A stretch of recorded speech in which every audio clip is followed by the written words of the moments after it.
Bon, les conséquences à court terme, tout le monde les connaît, hein. On a perdu beaucoup de production en 2020 à cause de la fermeture de beaucoup d'entreprises. On a une reprise cette année qui est en fait complètement liée à la situation sanitaire, donc plus rapide en Asie, plus rapide aux États-Unis, plus tardive en Europe. Bon, il n'y a pas de grande surprise et il n'y a pas beaucoup d'interrogations à avoir. Les chiffres sont assez consensuels sur la croissance de 2021, probablement entre 4 et 5%, aussi bien en France qu'en Europe, un peu plus de 6% aux États-Unis, un peu plus de 8% en Chine. La vraie interrogation, c'est les traces à long terme. Et il y a un vrai débat d'ailleurs entre économistes que je trouve extrêmement intéressant. D'habitude, une récession détruit de la croissance de long terme. Parce qu'il y a des entreprises qui disparaissent, parce qu'il y a des entreprises qui investissent moins, parce qu'il y a des salariés qui perdent leur emploi et qui ont du mal à en retrouver un, qui doivent se reformer, se requalifier. Donc là, et c'est ce qu'on a vu après la crise des subprimes en 2009. On a moins de croissance de long terme après une crise qu'avant. Alors cette fois-ci, il y a un débat. Parce que certains disent oui, mais cette crise-ci, elle va avoir un effet de digitalisation, on peut dire ça, ou de numérisation de l'économie, avec la consommation en ligne, avec le télétravail, avec les nouveaux moyens de paiement. Et cette digitalisation de l'économie, elle va au contraire doper la croissance.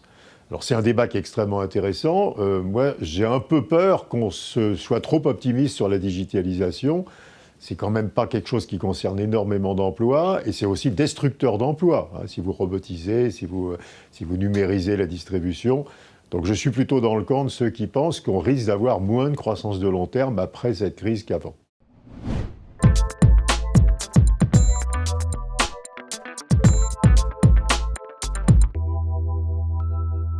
Alors évidemment, la réponse des États et des banques centrales à cette crise a été partout la même en fait, hein, que ce soit aux États-Unis, en Europe, au Japon, même dans beaucoup de pays émergents.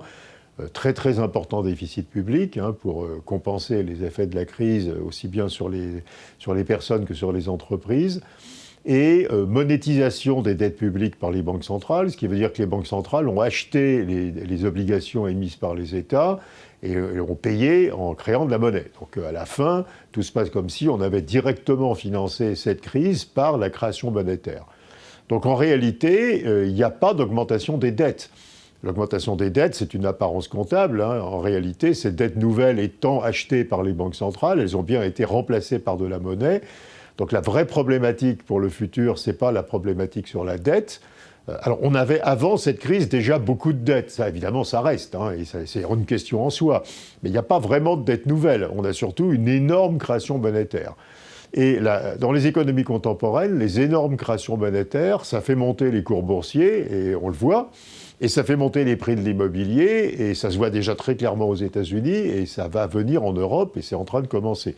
Donc la vraie question, c'est celle des bulles hein, sur les prix des actifs. Et des bulles, c'est très très ennuyeux. D'une part, ça déstabilise l'économie, ça peut fabriquer des crises, et puis ça fabrique des inégalités. Hein, parce que ceux qui ont déjà des patrimoines financiers ou immobiliers s'enrichissent, et ceux qui doivent acheter des biens, par exemple un logement qu'ils doivent épargner pour leur retraite future, s'appauvrissent, hein, puisqu'ils payent trop cher les actifs qu'ils doivent acheter. Et donc ces bulles, c'est vraiment des inégalités de patrimoine très fortes et en défaveur des jeunes, hein, qui sont normalement les acheteurs d'actifs.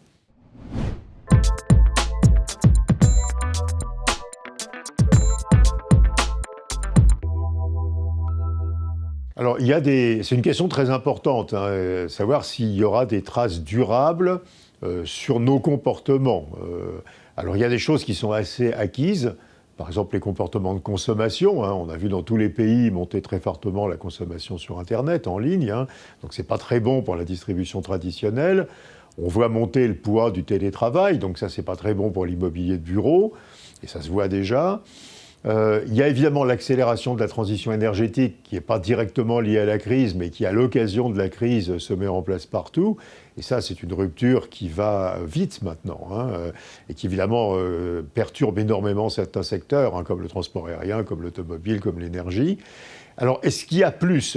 Alors, on a un moment, on a eu un débat sur le retour à des comportements frugaux, où on aurait moins consommé, on aurait consommé beaucoup plus local, on aurait fait attention à ne pas prendre l'avion tout le temps.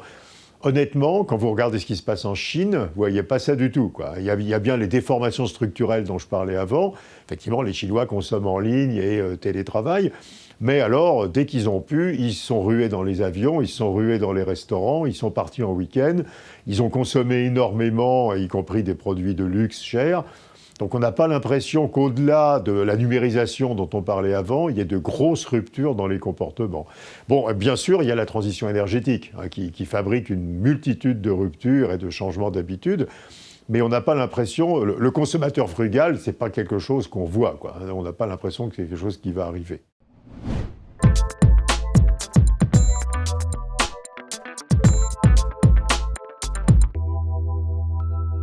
Alors, elles ont joué leur rôle, surtout en Europe d'ailleurs, puisque aux États-Unis, on a une économie qui est financée sur les marchés financiers, et on a vu d'ailleurs que c'était le Trésor et la Réserve fédérale qui devenaient les prêteurs. Donc en Europe, on a une économie bancarisée, et effectivement, les banques ont joué leur rôle de façon différente suivant les pays, plus en France que dans les autres pays, quand vous regardez le volume de crédit qui a été fait.